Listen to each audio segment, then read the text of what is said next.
Hey, what's up, guys? It's Cypher. Today, we're going to go into detail about the charged shotgun. This is the new weapon that Fortnite added with Season 3. A lot of people have mixed opinions about this, and I'm going to go into detail about the numbers. Is this gun worth using? How does it compare to the old pump? How does it compare to the current tack? Let's get into it, guys. If you guys are enjoying these type of videos, please do leave a like so that I know you guys want to see more informational videos like this about the new season. And if you're watching this channel and you're not subscribed, now is the time to sub, because I'm going to be uploading videos every single day about the new season. Also, if you like what I do and you want to support me, you can use my creator code SypherPK in the item shop. It would mean a lot to me. All right, guys, let's get to it. The charged shotgun has been introduced. It comes in gray, green, blue, purple, gold, and also a mythic variant, okay? This gun has replaced the pump shotgun. The pump shotgun no longer exists, okay? Now, so far, people have been saying this gun is awful, and some people have been saying this is the best gun ever. All right, it's a mixed opinion, but so far most people are saying the gun is awful. More people are saying that it's awful compared to the people who are saying it's not awful. The reason why I think some people are saying that it's great is that it does have its moments where it hits like a truck and you can take out opponents very, very quickly, but it seems to be only in certain situations where this gun is used well. Let's talk numbers real quickly, okay? The gray charged shotgun, fully charged, is going to hit for 180 to the head, okay? The gray pump from the last season did 140 headshot. So just to compare max damage, and it takes about 1 second exactly to get a fully charged shot off. That 1 second might seem like a fast time, but in the heat of a battle, it actually is a pretty significant amount of time. And also, the big part about this is that you cannot charge while building and editing. You basically have to give up your building and editing in order to get the charge going. And that's where I feel like the downfall of this gun comes. I'm not saying this gun is completely useless. In this gameplay, you're going to see me use this gun plenty of times. And there's a few moments where you see me just take out opponents very, very quickly with a very hard-hitting shot after I charge the gun. But those moments don't happen as often because the gameplay revolves around building and box fights for the most part. And what happens during those builds and box fights is you're not able to continue your builds and edits when you're going for that charged shot. So it's a little bit harder to set it up. Going through the numbers real quick again. Base damage from gray to mythic, it's going to be 80, 85, 89, 93, 98. I mean, that's from gray to gold. Mythic does a little bit more than 98. A full headshot without the charge with a gray charged shotgun is 120. So it's 20 less than the old gray pump if it's not fully charged.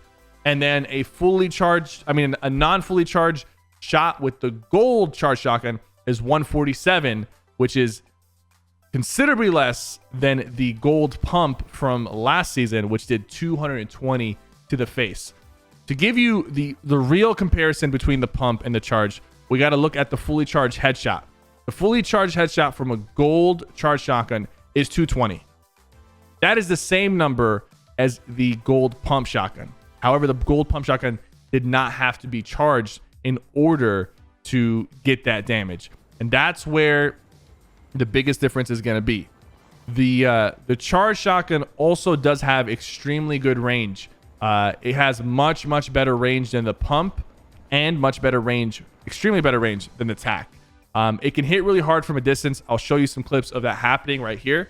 And the thing about that distance is it's going to allow you to, play in a different way where you're kind of keeping your distance and you're not getting into that close quarter box fight to get that high hitting damage that the tack can't get, from that distance. However, at the end of the day, the long distance fights are far and few in between, and you have to kind of force yourself to play in a certain way to take advantage of that long range damage. It's also harder to hit from that long range, so it makes it a little bit harder to line up those shots. The actual reticle of the shotgun is a lot smaller, so you can hit for more accurate shots, but when the reticle is smaller, it also makes it a little bit easier to completely whiff your shot and hit for zero. So you do have to be careful with that. It kind of has that combat shotgun effect. The combat shotgun, one thing that was really good about it is it was really consistent. When you hit with the combat shotgun, you were almost always hitting for 70 or more damage because the reticle was so small that if you hit, most of the pellets were hitting anyways. This shotgun has very small reticle as well, a little bit slightly bigger than the combat, but definitely a lot smaller than the pump shotgun. So yeah, okay, so that's the deal. The other thing that the shotgun kind of suffers from is that it has 3 shots before you have to reload. The mythic variation of the shotgun has 5 shots. But in my honest opinion, based off of just, I know it's only been a day, but in my honest opinion, I don't see the reason why this gun has 3 shots before you have to reload. I feel like maybe they thought that this gun was going to be a little bit too powerful, so they kind of wanted to have some countermeasures in place to make it not as strong right off the rip. I guess I'd rather that they put a weapon in that's not as strong and then they slowly buff it to an acceptable position instead of putting something in that's super overpowered and completely like breaks the game from day one. But I just want to point out that the three shots before you have to reload is honestly, I think, a little bit too harsh, considering the gun is extremely slow and hard to use in the first place. This shotgun has the biggest learning curve ever because of one important detail. This shotgun is shoot on release, not shoot on press. So when you press your shooting button, whether you're on controller, a mouse, a keyboard, or mobile, it does not immediately shoot. So typically in your brain, you aim at their head and then you press to shoot. But in this situation, you have to release to fire. So it can throw off your aim. It can also make you feel like the shotgun has a delay. I thought initially that the shotgun has a delay when you press shoot to fire. It has like a half a second delay before it shoots. In fact, the shotgun does not have an inherent delay. The delay happens from players being used to holding down their shooting button, their fire button on almost every other gun and have it instantly fire. And you're able to transition from a shot to building a wall by holding down your shooting button. That is all pretty inconvenient, and it creates for a very, very like weird situation where this gun honestly does not fit in the playstyle that Fortnite has. And I'm not talking about the playstyle of high level players. I'm talking about everyone's playstyle, okay?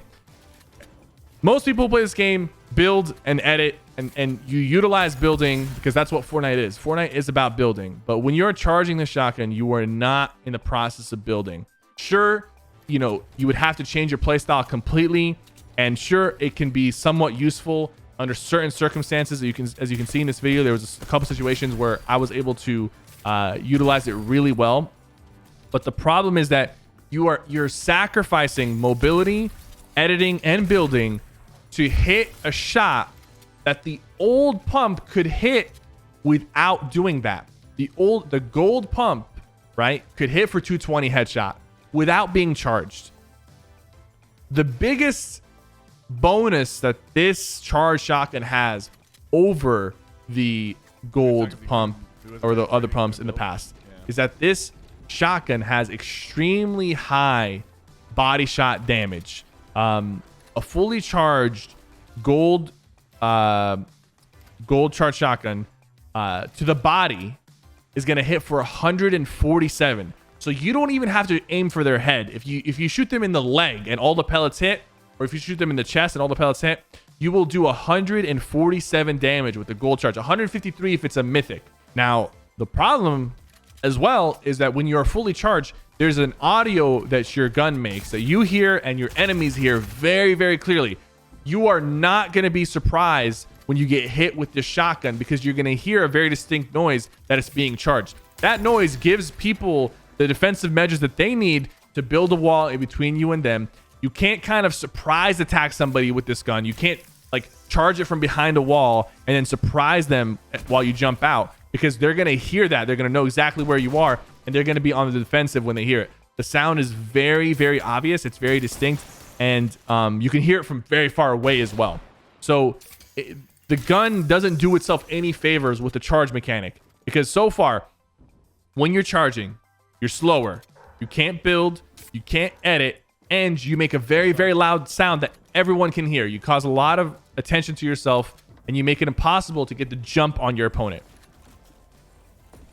That is why I think this weapon is honestly not really going to be used that much.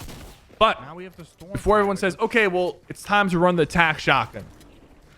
Attack shotgun got nerfed, guys. The blue tack used to hit for 157 in that range to the head. It now hits for 1.5x. So it's like 108, 112, I believe. I'll have the numbers up here. We were doing some testing. The gold tack as well used to hit anywhere from like 180 plus to the head. And now it hits for like 120 something. So the tack shotguns have received a huge headshot nerf. But they're not the only guns that got a nerf. The SMGs went from 2.0 to 1.75.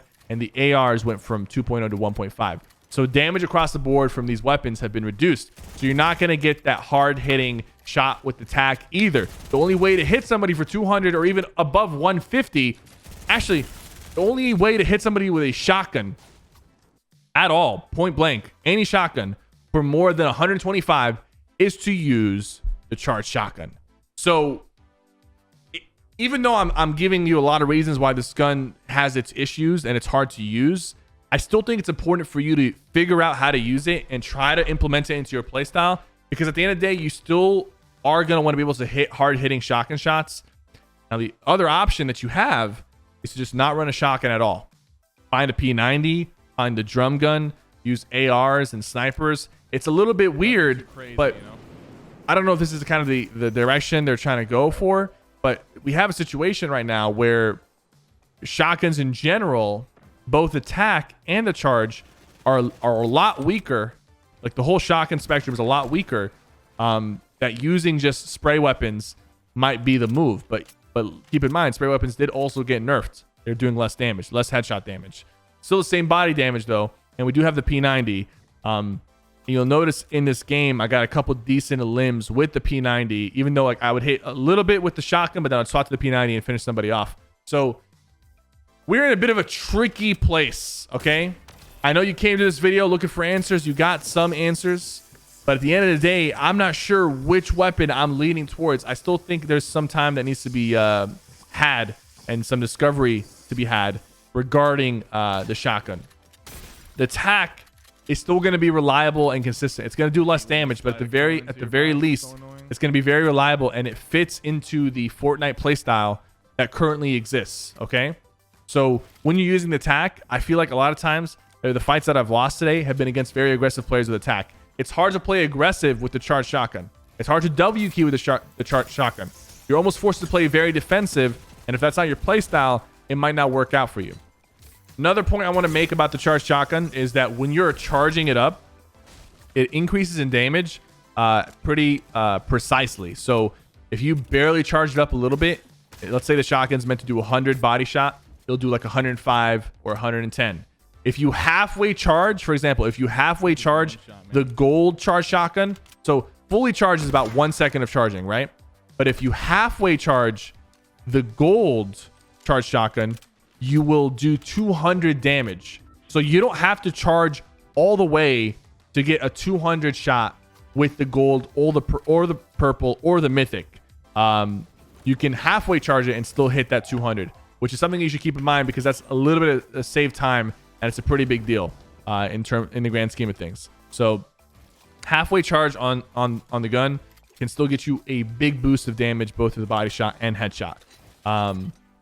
It's going to take some time, guys. It's going to take some time. This is a very different weapon. I'm sure people will come up with some different strategies on how to use it properly.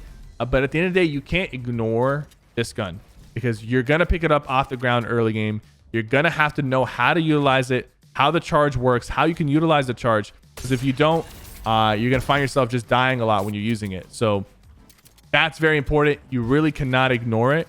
And it's not like you can just settle for the tack completely, because the tack has also been nerfed. Give it some time and enjoy the rest of this gameplay. Thank you guys so much for watching. I will keep you guys updated on everything relating to the new season. I have a very good educational commentary dropping tomorrow. So if you're not subscribed and you want to see that commentary about my new drop spot in solos and just some tips and tricks for the season, make sure you hit that subscribe button right now and like this video. Enjoy the rest of this video. Thank you guys so much.